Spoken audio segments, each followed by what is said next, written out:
जो राधा नाम लेता है तो श्री कृष्ण चंद्र जो तुरंत रजिस्टर उसका फाड़ देते हैं। जितना लिखा हुआ रजिस्टर था अनंत जन्मों का उसको नष्ट कर देते और अनुल लिखा आगे कलम से लिखेंगे नहीं, वादा है।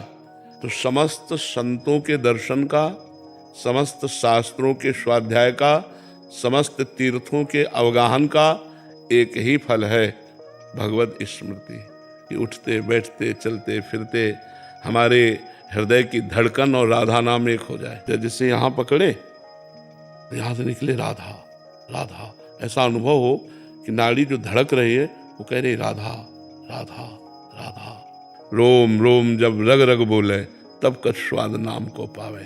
हर नस नाड़ी हड्डी तक में चोखा मेला जी की हड्डी बोलती थी विठ्ठल विठ्ठल विठ्ठल।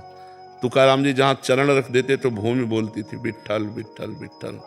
जनाबाई ने जो कंडा था प्यो कंडा बोलते थे विठ्ठल। देखो नाम जापक जिसे छू ले वो बोलने लगे राधा राधा कृष्ण कृष्ण हरि हरि। तो जीवन का उद्देश्य हमारा स्मरण होना चाहिए, हर समय भगवत स्मरण।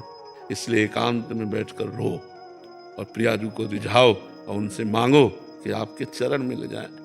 बहुत झूठे खेलों में अभी राजी रहे, अब तो लाडली कृपा कर दो, पता नहीं कब जीवन की शाम हो जाए और आप ना मिली तो घाटे में हो गए। और ये घाटा कभी पूर्ण नहीं होगा।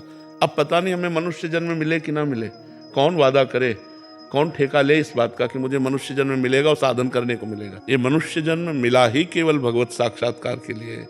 अगर भगवत स्मृति विहीन जीवन है तो उसका कोई महत्व नहीं है।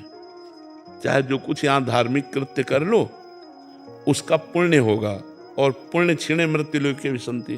फायदा क्या हुआ, एक नवीन स्वप्न बन गया, बस।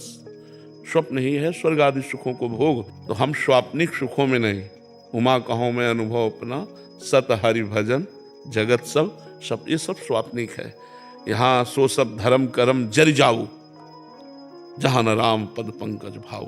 और यहाँ की प्रतिष्ठा के चक्कर में न पड़े, यहाँ की प्रतिष्ठा का कोई महत्व नहीं।